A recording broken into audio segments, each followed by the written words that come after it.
الحمد لله القائل ومن أحسن قولا ممن دعا إلى الله وعمل صالحا وقال إنني من المسلمين أشهد أن لا إله إلا الله وحده لا شريك له وأشهد أن محمدا عبده ورسوله اللهم صل وسلم على سيدنا محمد وعلى آله وأصحابه أجمعين أما بعد فيا عباد الله اتقوا الله usikum wa iyaya bitaqwallah faqad fazal muttaqun. Sidang jemaat yang dirahmati Allah Subhanahu wa taala sekalian, marilah kita sama-sama bersyukur kepada Allah Subhanahu wa taala di atas nikmat kurniaan Allah Subhanahu wa taala kepada kita. Di samping itu, selalu kita mempertingkatkan, berusaha untuk mempertingkatkan takwa kita kepada Allah Subhanahu wa taala. Saya menyeru kepada diri saya dan juga tuan-tuan sidang hadirin Jumaat sekalian supaya kita sama-sama bertakwa kepada Allah Subhanahu wa taala. Bertakwa dengan melaksanakan segala titah perintah Allah dan meninggalkan segala larangan Allah Subhanahu wa taala. Mudah-mudahan dengan sedikit bekalan takwa yang kita bawa di akhirat nanti akan memberikan kita kejayaan di akhirat dan sudah tentunya kejayaan di atas muka bumi Allah Subhanahu wa taala ini, insya-Allah. Sedang jemaah yang dirahmati Allah Subhanahu wa taala sekalian, seruan dakwah kepada Allah adalah perkara yang Allah Subhanahu wa taala sangat sukai dan sangat penting dalam perkembangan Islam. Terbinanya kerajaan Islam di zaman Rasulullah sallallahu alaihi wasallam di Madinah itu adalah buah daripada hasil dakwah Nabi sallallahu alaihi wasallam sendiri. Dalam Al-Quran, Allah Subhanahu wa taala mengkhabarkan kisah-kisah para nabi dan rasul sebagai tauladan kepada kita. Surah Fussilat ayat 33, Allah SWT berfirman, A'udzu billahi minasy syaithanir rajim.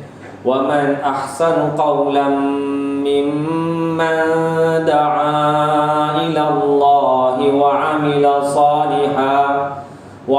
salihan wa qala innani minal muslimin.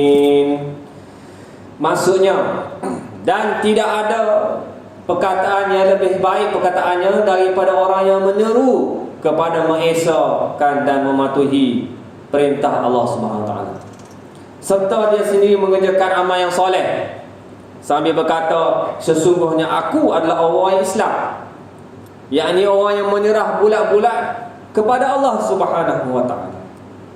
Sedang jemaah yang dirahmati Allah Subhanahu wa taala sekalian, dalam kita bersungguh-sungguh beribadah kepada Allah Subhanahu wa taala untuk mendapatkan keredaannya, dalam kita sibuk mencari rezeki, hendaklah kita sedar bahawa tanggungjawab melakukan usaha dakwah di kalangan umat manusia juga satu perintah Allah Subhanahu wa taala. Janganlah kita hanya menyerahkan tugas amar ma'ruf nahi munkar, tugas dakwah ini hanya kepada pihak berwajib ataupun individu-individu tertentu ataupun kepada ustaz-ustazah semata-mata, tetapi kita sama-sama semua sebagai umat Islam menanggung beban tugas dakwah ini, kan inilah anjuran Nabi Muhammad sallallahu alaihi wasallam. Surah Taha ayat 132, Allah SWT berfirman, A'udzubillahi minasyaitonir rajim. Wa'mur ahlaka bis-salati wastabir 'alaiha la nas'aluka rizqan nahnu narzuquk wal 'aqibatu lit-taqwa. Dan perintahkanlah keluargamu serta umatmu mengerjakan salat dan hendaklah engkau tekun bersabar menunaikannya. Kami tidak meminta rezeki kepadamu, bahkan kamilah yang memberi rezeki kepadamu. Dan ingatlah, kesudahan yang baik adalah bagi orang-orang yang bertakwa. Tiap-tiap minggu kita sebut tentang takwa. Kita menyeru kepada manusia supaya bertakwa kepada Allah Subhanahu Wa Taala. Antara ciri-ciri orang yang bertakwa adalah yang menjaga salat. Dan perkara ini sangat penting, seperti mana saya sebut dalam kuliah tadi, bahawa salat merupakan perkara yang sangat penting kepada diri kita. Salat itu sebagai tiang agama. Kalau runtuh tiang tersebut, maka runtuhlah agama tersebut. Maka setiap daripada kita, terutamanya kita ni sebagai ketua keluarga, lelaki yang menjadi ketua keluarga, yang menjadi pasak kepada keluarga kita, jagalah ibadah solat ahli keluarga kita. Menjadi tanggungjawab besar kepada kita. Ia akan ditanya, disoal oleh Allah Subhanahu Wa Taala suatu hari nanti. Dalam berdakwah terdapat pelbagai kaedah yang boleh dipraktikkan. Antaranya adalah dengan dakwah bilhal, iaitu dengan menunjukkan akhlak yang terpuji sebagai seorang Muslim. Kaedah ini mampu dilakukan oleh sesiapa sahaja di kalangan kita. Nabi SAW sendiri sentiasa menunjukkan akhlak terpuji sebagai satu strategi dakwah, sehingga membawa keislaman orang-orang Yahudi yang buta. Seorang Yahudi yang buta, biarpun selalu menghina baginda Nabi SAW, perlakuan ini menyebabkan Yahudi tersebut akhirnya memeluk agama Allah Subhanahu Wa Taala. Hasil daripada dakwah dengan contoh yang baik, dengan akhlak yang baik. Action speaks louder than words. Orang putih kata, perbuatan kita ini menunjukkan, memberikan satu petunjuk yang lebih baik lagi daripada perkataan. Apa yang kita tunjukkan, yang kita contohkan, memberi kesan yang lebih mendalam daripada hanya berkata-kata semata-mata. A'udzubillahi minasyaitonirrajim. Ud'u ila sabili rabbika bil hikmah wal mau'izatil hasanah wajadilhum billati hiya ahsan. Inna rabbaka huwa a'lamu biman dhalla 'an sabilihi wa huwa a'lamu bil muhtadin. Serulah kepada jalan Tuhan, wahai Muhammad sallallahu alaihi wasallam, dengan hikmah, kebijaksanaan dan nasihat pengajaran yang baik, dan berbahaslah dengan mereka yang engkau serukan itu dengan cara yang lebih baik. Sesungguhnya Tuhanmu, dialah jua yang lebih mengetahui akan orang yang sesat daripada jalannya, dan dialah jua yang lebih mengetahui orang-orang yang mendapat hidayah, petunjuk. Allah SWT memberikan kepada kita beberapa petunjuk dalam kita melaksanakan dakwah. Pelbagai kaedah yang kita boleh lakukan dengan hal, dengan perbuatan kita, dengan mulut kita, dengan berhujah dan sebagainya. Banyak petunjuk-petunjuk yang diajar oleh Nabi SAW dalam berdakwah, memberikan kebebasan kita sebebas-bebasnya untuk menggunakan kekreativitian kita untuk berdakwah. Zaman sains dan teknologi sekarang ini, gadget dan sebagainya, boleh menggunakan medium-medium tersebut untuk kita menyampaikan risalah dakwah kita. Gunakanlah apa yang ada di sekeliling kita, alat-alat yang ada di sekeliling kita, alat komunikasi yang ada di sekeliling kita untuk menyampaikan risalah dakwah ini. Kelembutan dalam berdakwah bukan bererti kita lemah. Sebenarnya orang yang berlemah lembut memiliki kewibawaan yang tinggi. Ibarat batu yang keras, air pun mampu melekupkannya. Hati yang keras, kata-kata yang lunak mampu melembutkannya. Muslimin yang dirahmati Allah Subhanahu Wa Taala sekalian, dalam berdakwah ada ketikanya kelantangan perlu digunakan. Terutamanya kita ketika menghadapi situasi yang boleh menyebabkan kebencian Allah.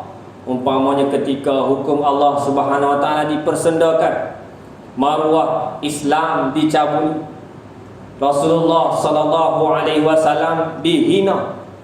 Takkan kita nak berlembut juga dalam situasi yang sedemikian rupa. Namun begitu, kelantangan dan ketegasan perlu diiringi dengan sifat tenang dan tidak beremosi. Kata-kata yang memedihkan, memalukan si pelaku perbuatan mungkar perlu dielakkan agar mereka tidak benci kepada agama. Maka di sana memerlukan suatu pendekatan hikmah, kebijaksanaan, ikut situasi. Waktu perlu berlembut, kita berlembut.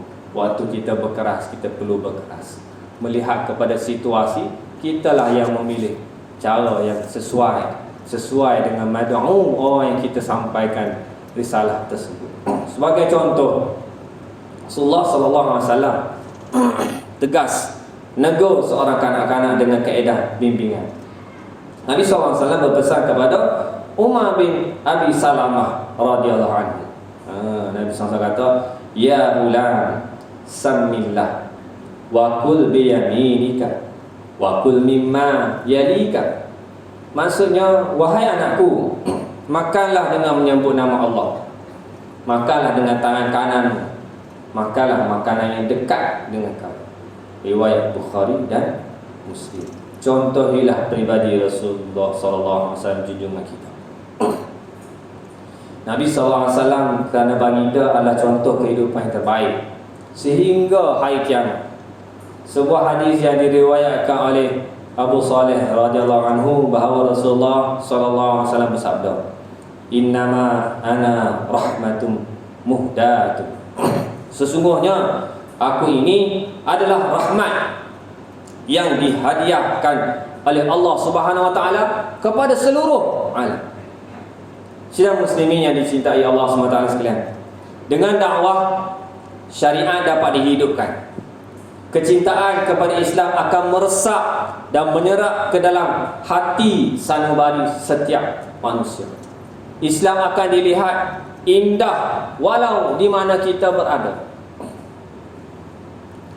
Tanpa usaha dakwah, amalan Islam akan mati.